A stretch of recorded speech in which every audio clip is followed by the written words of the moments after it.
Start. আমি এখন উপস্থিত আছি এমএসএমই সংস্থাতে। আজকে পজিটিভ বার্তার পক্ষ থেকে বিশ্ব পরিবেশ দিবস উপলক্ষে অনেকগুলি গাছ লাগানোর একটি উদ্যোগ করা হয়েছে। আমাদের মধ্যে পেয়ে গেছি জেনে নেব যে আজকের এই গাছ লাগানোর যে উদ্যোগ, আমাদের পরিবেশ বাঁচান এবং পরিবেশ সচেতনতা এই বিষয়টি একদিন নয়, প্রতিদিন মানুষের মধ্যে সচেতনতা বৃদ্ধি একটা প্রবন্ধ করার ক্ষেত্রে আপনার কি বক্তব্য এই বিষয়টি এত গাছ লাগানোর উদ্যোগ করা হয়েছে পজিটিভ বার্তার পক্ষ থেকে? আজ এক স্পেশাল ডে আছে। এটা শুরু হয়েছিল আমাদের ইউএন জেনারেল অ্যাসেম্বলিতে 1972-তে, এবং তারপরে নেক্সট ইয়ার থেকে এটা পুরো মানে ওয়ার্ল্ডে ছড়িয়ে পড়ে। 5 জুন 1973 থেকে প্রত্যেকটা কান্ট্রি অ্যাডপ্ট করেছে যে আজকের দিন থেকে আমরা এনভায়রনমেন্টাল ডে হিসাবে পালন করব। বিভিন্ন থিম থাকে, বিভিন্ন থিমের উপরে কাজ হয়। এবছরে কাজ হচ্ছে যে পলিউশন যে প্লাস্টিক করছে সেটাকে কীভাবে কমানো যেতে পারে। প্লাস্টিক নিয়ে আলোচনা হচ্ছে, এনভায়রনমেন্ট কীভাবে প্লাস্টিক নয় তার সঙ্গে অনেক কিছুই আছে, সেগুলো নিয়ে কী করে কমানো যেতে পারে বা সেটাকে বাঁচানো যেতে কী করে বাঁচানো যেতে পারে। কারণ গাছ বিভিন্ন জায়গায় কাটা হচ্ছে এবং নতুন করে প্ল্যান্টেশন হচ্ছে না, সেটার একটা প্রবলেম চলছে। আর প্লাস্টিকের কথা বললে আমরা এই মুহূর্তে যা দেখছি যে কতগুলো এরিয়াতে কিন্তু খুব খারাপভাবে কাজ করছে। একটা হচ্ছে নিচ থেকে জল উঠে যাচ্ছে, আমরা বের করছি, জল নিচ্ছি, আমরা ইউজ করছি, বিভিন্ন কাজ করছে, কিন্তু প্লাস্টিকের বিভিন্ন লেয়ার আসার জন্য জল কিন্তু রিক্লামেশন হচ্ছে না, জল নিচে যাচ্ছে না, তো লেয়ারটা আস্তে আস্তে কমছে। সেকেন্ড হচ্ছে যে মাইক্রো প্লাস্টিক বলি আমরা, যে প্লাস্টিকগুলো হচ্ছে আমাদের জলে, খাওয়ার জলের সঙ্গে কিন্তু মিশে গেছে, মাইক্রন লেভেলে মিশে গেছে। প্রত্যেকটা জল আপনি যদি ভেরিফাই করে দেখেন, প্রত্যেকটা জলের মধ্যে বোতলের মধ্যে কিন্তু প্লাস্টিক ঢুকে যাচ্ছে। অ্যানাদার হচ্ছে যে প্লাস্টিকগুলো আমার সমুদ্রে চলে যাচ্ছে বা নদীতে যাচ্ছে, সেগুলো কিন্তু যে মাছ আছে বা অন্য অ্যানিমেলসগুলো আছে সেগুলো কিন্তু ফুড ভেবে খাচ্ছে ওগুলোকে। তার মানে হচ্ছে বায়োডাইভার্সিটি যেগুলো বলছি সেগুলো কিন্তু সবটাই নষ্ট হচ্ছে। এবং প্লাস্টিক না বাঁচালে কিন্তু আলটিমেটলি দেখা যাবে পরে দিয়ে কিন্তু এটা বড় একটা হ্যাজার্ডাস হয়ে দাঁড়াবে, সবার জন্য হ্যাজার্ডাস হয়ে দাঁড়াবে। পলিউশন তৈরি হচ্ছে এবং আপনার যে সুয়েজ যে সিস্টেমগুলো আছে সেটাও স্ট্রোক হচ্ছে। এবং আরেকটা প্রবলেম হচ্ছে জলের সঙ্গে যে মাইক্রো প্লাস্টিকগুলো বডিতে ঢুকছে সেটা কিন্তু ক্যান্সার এবং বিভিন্ন রকম রোগের কিন্তু উৎপাদন তৈরি করছে। তার জন্য এইবারের যে থিম আছে নো টু প্লাস্টিক, প্লাস্টিক যে পলিউশন করছে সেটা কমানো যায় কিনা। আমাদের এমএসএমই ডিওপোতে আমরা চেষ্টা করছি এখানে প্লাস্টিক যত কম করা যায়, কারণ এখানে মিটিংগুলোতে আমরা প্লাস্টিক কমানো অনেক কমিয়েছি।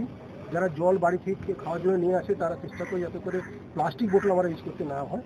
তো তার সঙ্গে আমাদের এই ক্যাম্পাসটা দেখতেই পাচ্ছি বিভিন্ন গাছপালা লাগানো হয়েছে। গাছের আমাদের থিম ছিল, লাস্ট ইয়ারে ছিল থিম ছিল এক পেড় মা পে নাম। তো সেই অনুযায়ী প্রচুর গাছ আমরা বসিয়েছিলাম, প্রত্যেকবারেই আমরা গাছ বসাই, এবারেও গাছ বসিয়েছি। থ্যাংক ইউ পজিটিভ বার্তা। ওনারা এসছেন, আমাদের সঙ্গে আছেন, এই কাজে হাত লাগাচ্ছেন। আমাদের পাশের বিল্ডিং একটা ডিওফো টিসি আছে, এমএসএমই টিসি আছে, ওখানে আমার গাছের আমাদের একটা বন্দোবস্ত আছে গাছ লাগানোর জন্য।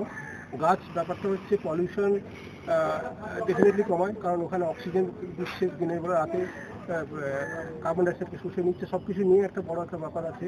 যত গাছ বাড়বে, আমাদের একটা থিম ছিল যে একটা গাছ কাটলে তার সঙ্গে 10টা গাছকে লাগানো যায় কিনা, তো সেই নিয়ে কিন্তু বিভিন্নভাবে আলোচনা হচ্ছে। আজ 5 জুন শুধুমাত্র গাছ লাগানোর জন্য নয়, পলিউশন বা যা কিছু হচ্ছে এনভায়রনমেন্টকে আমরা হার্ম করছি সেগুলো নিয়ে আমরা কিছু কাজ করতে পারি কিনা, প্রত্যেকটা দিনের জন্য কাজ করতে পারি কিনা, সোলার সেল নিয়ে কাজ করতে পারি কিনা, নন যে ডিস্ট্রাকটিভ যে মেটেরিয়ালগুলো আছে সেগুলো নিয়ে আমরা কাজ করতে পারি কিনা। এরকম এনভায়রনমেন্টকে বাঁচানোর জন্য যা কিছু কাজকর্ম করার দরকার সবটাই নিয়ে আমাদের কাজ করতে পারি। আমাদের অফিসাররা নিজেদের এরিয়াতে কাজ করছে, তারা চেষ্টা করছে তাদের বাড়িতেও কিছু করা যায় কিনা, অফিসে তারা চেষ্টা করছে যাতে করে এনভায়রনমেন্টকে হার্ম না করে কিছু কাজ করা যায় কিনা। আমরা চেষ্টা করছি আমাদের অফিসিয়াল যে ডকুমেন্টস যেগুলো হচ্ছে সেগুলো যতদূর সম্ভব আমরা পেপার ইউজ করতে না হয় সেগুলো চেষ্টা করছি। অনলাইনে আমরা কমিউনিকেশন করছি, ই অফিসে কমিউনিকেশন করছি, যাতে করে পেপারের ইউসেজ কম হয়। তো সব দিক থেকে গভর্নমেন্ট অফ ইন্ডিয়া চেষ্টা করে যাতে করে এনভায়রনমেন্টের ক্ষতি না করে আমরা ভালো কিছু কাজ করতে পারি কিনা। এবং আপনারা এসছেন ভালোই লাগলো, কারণ আপনারা একটা পজিটিভ বার্তা নিয়ে এসছেন আমাদের কাছে। পজিটিভ বার্তার দিক থেকে এটা বলতে পারি, এটা কিন্তু আমাদের কাছে একটা নতুন একটা অনুপ্রেরণা যে সবাই মিলে চেষ্টা করি যাতে করে এনভায়রনমেন্টকে বাঁচানো যায়, গাছ বসানো যায়, গাছ শুধু গাছ নেই, কারণ রিলেটেড যা ইস্যুসগুলো আছে আমরা কাজ করতে পারি।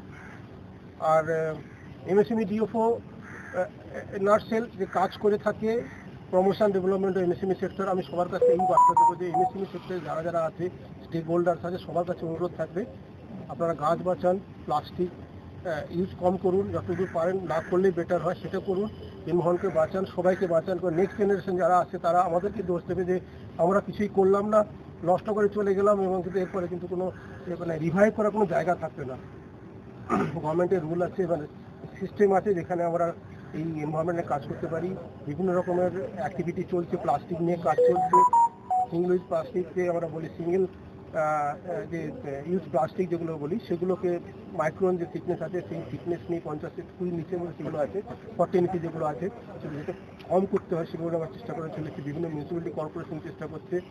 তা আশা করব সবার উদ্যোগে আমরা আজকের দিন শুধু নয়, এটা একটা সিম্বলিক মাত্র, প্রত্যেক দিন আমরা এই এনভায়রনমেন্টালি কাজ করতে পারি কিনা সেটা নিয়ে আমরা দেখব।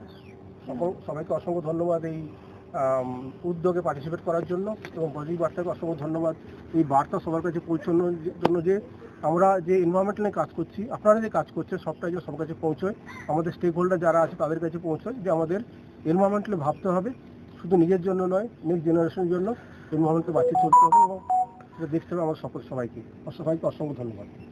বদ্রী বার্তা স্যার এবছর 1 কোটি গাছ লাগাবে 1 বছর ধরে, এ নিয়ে যদি কিছু বলেন।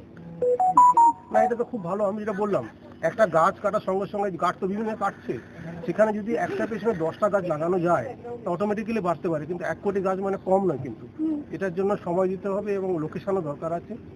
এবং আমি বিভিন্ন জায়গাতে ফুটেজ দেখছিলাম, সাউথে বিভিন্ন জোনে একজন ভদ্রলোক, বিহারেও আছে একজন, গাছ প্রচুর বসিয়েছে এবং নিজের একটা এরিয়াতে তার একটা বলি পাগলপন বলতে পারি বা নেশা বলতে পারি, যে গাছ প্রত্যেক দিন কিছু না কিছু বসিয়ে চলেছে। এবং আপনাদের উদ্যোগে